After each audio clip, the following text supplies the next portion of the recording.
और फिर प्रकट हुए स्वयं महादेव ज्योतिर्लिंग के रूप में। क्या था वह रहस्य? क्यों आज भी ब्रह्मा की पूजा नहीं होती और केतकी का फूल शिव पूजा में वर्जित क्यों है? आज जानिए अहंकार, सत्य और अनंत ज्योति की वह कथा जो सृष्टि की नींव हिला देती है। एक दिन देवता जागे तो स्वर्गलोक में असामान्य हलचल थी। वातावरण में तनाव घुला हुआ था। जब वे कारण जानने पहुंचे तो देखा सृष्टिकर्ता ब्रह्मा और पालक विष्णु आमने सामने खड़े हैं। दोनों के स्वर ऊंचे थे, क्रोध प्रकट था और वाद विवाद बढ़ता जा रहा था। देवताओं ने घबराकर चारों ओर घेरा बना लिया। ब्रह्मा बोले, मैं इस मार्ग से आया और इन्होंने मुझे प्रणाम तक नहीं किया। मैं सृष्टि का रचयिता हूं, क्या मैं सम्मान के योग्य भी नहीं? विष्णु शांत किंतु दृढ़ स्वर में बोले, आप रचयिता हैं पर मैं सृष्टि का पालन करता हूं। यदि मैं रक्षा न करूं तो आपकी रचना टिके कैसे? ब्रह्मा ने प्रत्युत्तर दिया, आप संरक्षण केवल इसलिए कर पाते हैं क्योंकि मैंने सृष्टि की रचना की। यदि सृजन ही ना होता तो आपके पास करने को क्या होता? विष्णु ने कहा, पर जो रक्षा करता है वही महान होता है। यदि बनाई हुई वस्तु न टिके तो रचना का क्या लाभ? तर्क तीखे होते गए। देवता चिंतित थे, यदि सृष्टि के दो आधार स्तंभ ही टकरा जाए तो संतुलन कैसे रहेगा? अचानक ब्रह्मा आगे बढ़े और बोले, आप मेरी शक्ति देखना चाहते हैं? मेरे शरीर में प्रवेश कीजिए, तब जानेंगे कि सृजन क्या होता है। विष्णु सहमत हुए और ब्रह्मा के शरीर में प्रवेश कर गए। जो दृश्य उन्होंने देखा वह अद्भुत था। असंख्य लोक, उठते पड़ते पर्वत, उमड़ते सागर, जन्म लेते जीव, पल्लवित होते वन, गर्भ धारण करती स्त्रियां, धड़कते हृदय, सृजन की अनंत प्रक्रिया। हर दिशा में जीवन का विस्तार, हर आयाम में संभावनाओं की धारा।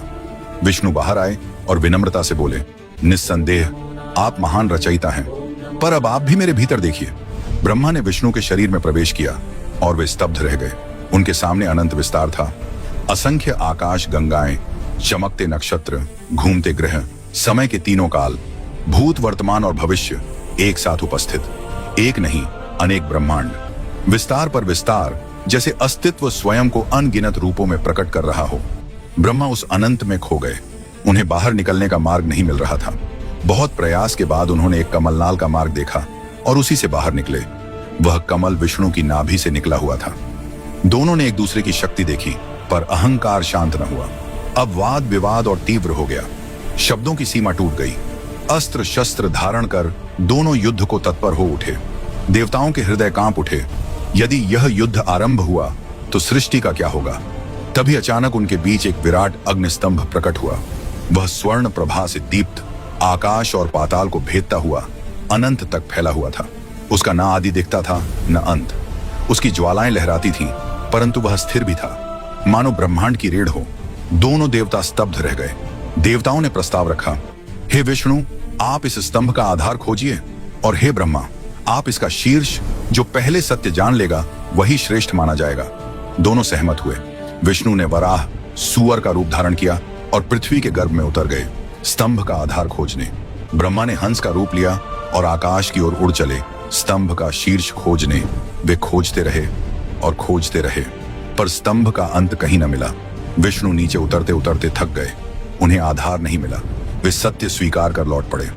उधर ब्रह्मा भी अत्यंत ऊंचाई तक उड़ चुके थे। थक कर जब वे लौटने को थे तभी उन्होंने एक केतकी का फूल नीचे गिरते देखा। ब्रह्मा ने पूछा, तुम कहां से आए हो? केतकी ने उत्तर दिया, मैं इस स्तंभ के ऊपरी भाग से गिरी हूं, वहां से फिसल कर नीचे आ रही हूं।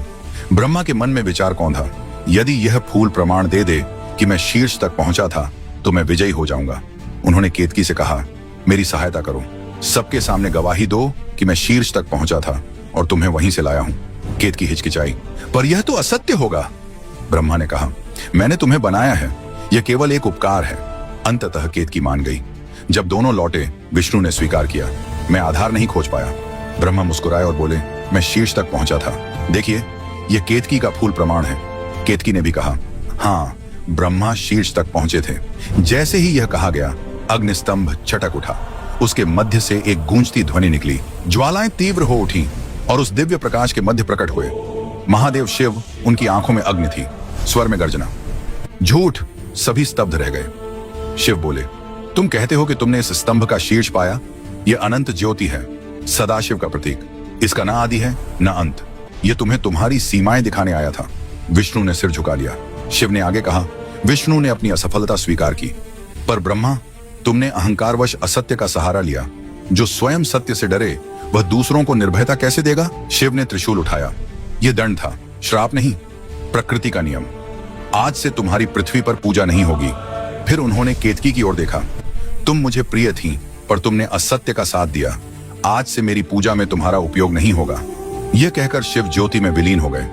अग्निस्तंभ शांत हो गया। देवता मौन थे। ब्रह्मा का मुख पीला पड़ चुका था। विष्णु ने विनम्रता से शिव को प्रणाम किया। दूर खड़े दक्ष यह सब देख रहे थे। उनकी आंखों में क्रोध और पीड़ा थी। पहले मेरे पिता का अपमान और अब उनकी पूजा भी छीन ली।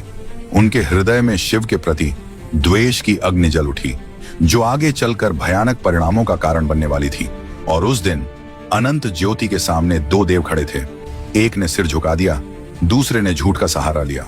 विष्णु ने कहा, मैं आधार नहीं खोज पाया, और उसी क्षण वे और महान हो गए।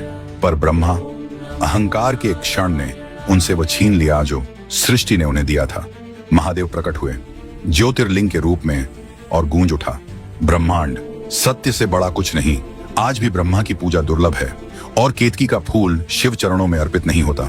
क्यों? क्योंकि अनंत के सामने पद, शक्ति और ज्ञान भी छोटे पड़ जाते हैं। सत्य स्वीकार करना ही सबसे बड़ा देवत्व है। यह कथा केवल देवताओं की नहीं, हम सब की है। जब भी अहंकार बढ़े, ज्योतिर्लिंग को याद करना, जिसका न आदि है न अंत।